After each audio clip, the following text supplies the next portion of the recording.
You know, every single cell in your body has this incredible blueprint inside it, right? Your DNA. It's the instruction manual for, well, for you.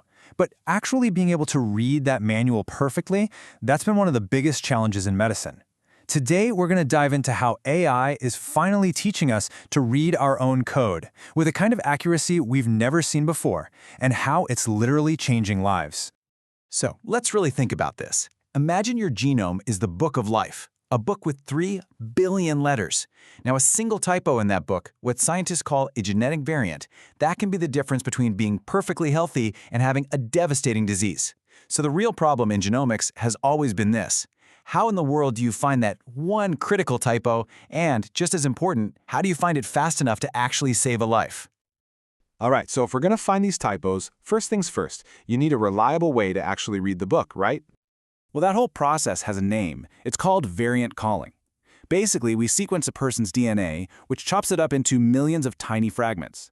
Then, we compare all those fragments to a standard reference genome to see what's different. And those differences, those are the variants. Finding them is absolutely crucial for everything, from diagnosing a rare genetic disease in a newborn to discovering the targets for brand new, life-saving drugs. Yeah, but here's the thing. It's just not that simple. The sequencing machines themselves aren't perfect, and trying to align millions of those little DNA fragments in exactly the right place, it's incredibly hard. All of this introduces a ton of electronic and chemical noise. So what you end up with is this huge, messy signal versus noise problem. Is that little blip you're seeing a real disease-causing variant, or is it just a random glitch from the machine? Getting that call wrong can have massive consequences. You see, the old-school statistical methods were pretty good, but they just kept hitting a wall with all this noise. So a team at Google came up with this really radical new idea. They asked, what if we stopped treating this like a statistics problem and started treating it like an image recognition problem?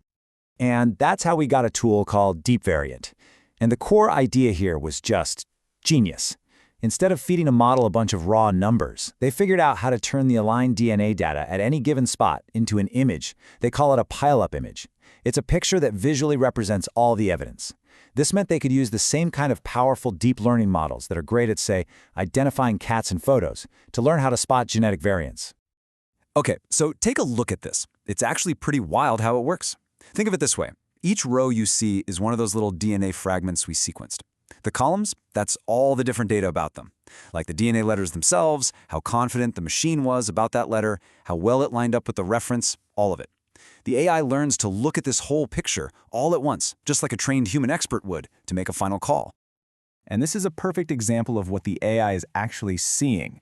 On the left, you've got a super clear-cut case. All the DNA reads agree, they all show the same variant. That's a classic homozygous variant. It means you got the same version from both your parents. Then on the right, it's a perfect 50-50 split. That's a heterozygous case, where you've got one version from the reference and one version that's the variant. Easy peasy for the model. Okay, but what about all that noise we were talking about? Check this out. At first glance, a few of these reads look like they're showing a variant. But then, the AI looks at the other data channels, and it sees their quality scores are just awful. So it looks at the whole picture and correctly learns, nope, ignore those. That's a technical error, a glitch in the machine, not a real variant. So, what's the bottom line here? The bottom line is, this crazy idea worked.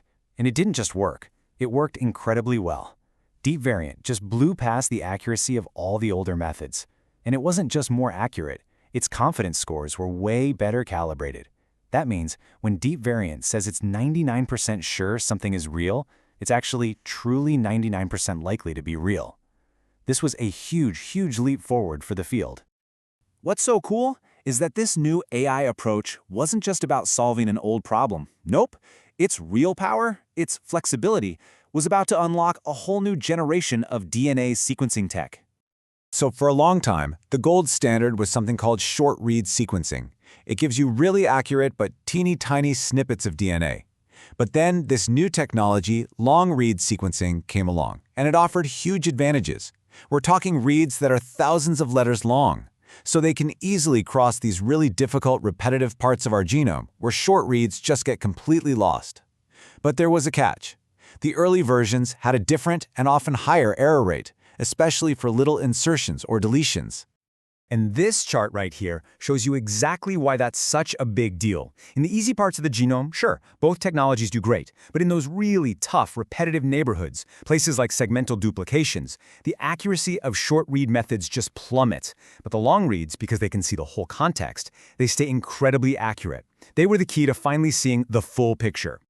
And this is where the AI approach is just a total game changer. Instead of having to build a completely new statistical model from the ground up to handle long reads, the researchers could just retrain DeepVariant. They just fed it a bunch of examples from new long-read sequencers, like those from PacBio, and the model simply learned the new error patterns. It just adapted. This proved that deep learning could give you all the incredible strengths of long-read sequencing without any of the downsides. So, okay, that's the tech. But what does this powerful combo of long reads and a super flexible AI get you in the real world? It gets you this: less than 8 hours. And this is the system that pulled it off.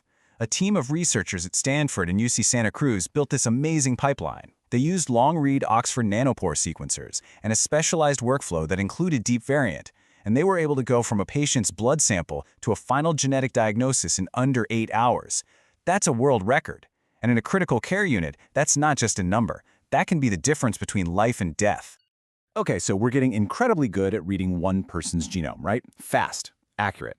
But all that progress shined a massive spotlight on a much, much bigger problem. Whose genome are we actually comparing it to?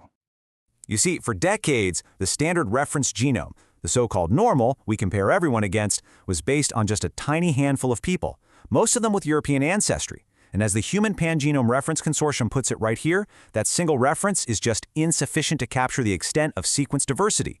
This creates a huge problem of equity, where our best medical tools literally work better for some people than for others. The solution to this huge problem? It's called the pangenome. Instead of one flat, linear book, think of the pangenome as this incredible, dynamic map that includes the genetic diversity from hundreds of people from all over the world. It is a much more complete and much more equitable book of life that actually starts to look like all of us. And this is where it all comes together. This is where those threads we've been following, the long reads, the smarter AI, and this better, more equitable reference, they all weave together into this amazing, powerful cycle of innovation. Here's how it works. Step 1, you get these ultra-accurate long reads, like from PacBio's Hi-Fi technology. They're like the premium building blocks. Step 2, another AI tool, Deep Consensus, comes in and polishes those reads, making them even more accurate. Think of it as creating even better building materials. Step 3, that super high-quality data lets projects like the Human Pangenome Consortium build their amazing diverse reference maps. And finally, Step 4, by combining DeepVariant with this new, richer pangenome reference, you get more accurate and more equitable diagnoses for absolutely everyone. Each innovation just fuels the next one. I mean, think about it. We've gone from squinting at our genetic code, struggling to find a single typo, to now being able to read this vast, diverse library that represents all of humanity, with AI as our guide. It just leaves you with this one massive question. Now that we have a more complete map of who we are and the AI to read it, what are we going to discover next? What diseases are we finally going to be able to diagnose, treat, or maybe even cure?